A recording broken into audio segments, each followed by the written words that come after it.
बताओ कैसी पाव भाजी बनाओ, बटर वाली या स्पाइसी? अरे बेटा, मैं पाव भाजी खाने थोड़ी आई हूँ, मैं तो ये बची हुई सब्जियाँ बेचने आई हूँ। अरे अम्मा, मैंने तो सुबह ही सब्जियाँ ले ली थी। बेटा, अगर ले सको तो ले लो, आधे दाम में दे दूंगी। ये सुनकर ठेले वाला खिल उठा। अम्मा, आधे दाम में? फिर तो ठीक है। पूरी टोकरी कितने में दोगी? बस 50 रुपए दे दो बेटा। सौदा जबरदस्त है, दे दो दे दो। ठेले वाले ने तुरंत पैसे निकाल कर दे दिए। अम्मा ने सारी सब्जियां उसे थमा दी, फिर उत्सुक होकर पूछ बैठी, बेटा एक बात बताना, मैंने जो पूरी टोकरी दी उससे कितने रुपए की पाव भाजी बनेगी? अम्मा, कम से कम 500 रुपए की तो आराम से बन जाएगी। ये सुनकर अम्मा हैरान रह गईं। इतना मुनाफा?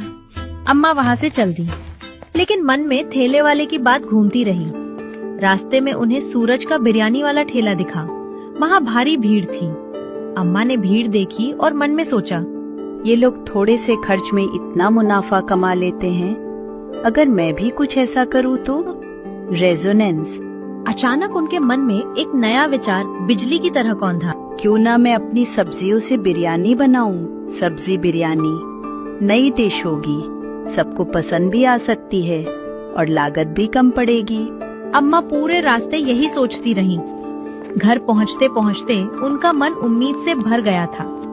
एक बुजुर्ग महिला एक नई सोच और एक नई शुरुआत की खुशबू हवा में तैर रही थी।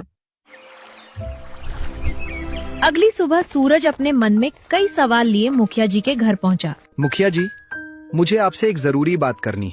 मुखिया ने उसे सिर से पैर तक देखा।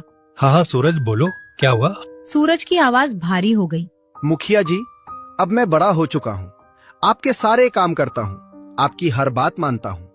अब तो मुझे वो बात बता दीजिए, मेरी माँ कौन है? आपने बचपन से वादा किया है। मुखिया ने थोड़ी देर चुप रहकर कहा, अरे सूरज बेटा, वादा किया है तो निभाऊंगा भी, लेकिन अभी थोड़ा वक्त चाहिए। बस कुछ दिन और रुक जाओ। कितने दिन मुखिया जी? बचपन से यही सुन रहा हूँ। मेरा हक है जानने का, दया कीजिए, मुझे मेरी माँ से मिलना है। ठीक है, कल बता दूंगा। अब जाओ, जल्दी से ठेला लगाओ। सूरज के चेहरे पर उम्मीद की चमक आ गई। वो खुशी खुशी ठेला लगाने चला गया। दूसरी तरफ अम्मा ने सुबह ही घर में सब्जी बिरयानी बना ली थी। सुगंध से पूरा घर महक उठा। वो बड़ा सा पतीला लेकर गांव में एक जगह बैठ गई और जोर से पुकारने लगी, आओ आओ, स्वादिष्ट सब्जी बिरयानी, ताज़ा और सस्ती, आओ आओ जल्दी आओ। इसी बीच सूरज उधर से गुजर रहा था। उसने आवाज सुनी और अम्मा के पास पहुंचा। अरे अम्मा, ये कैसी बिरयानी बेच रही हो तुम?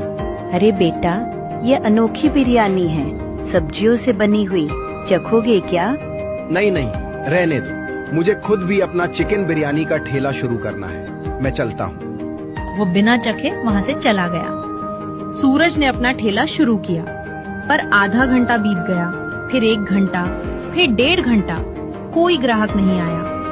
आज ऐसा क्यों हो रहा है? अब तक तो आधा पतीला खत्म हो जाता था। तभी उसका एक पुराना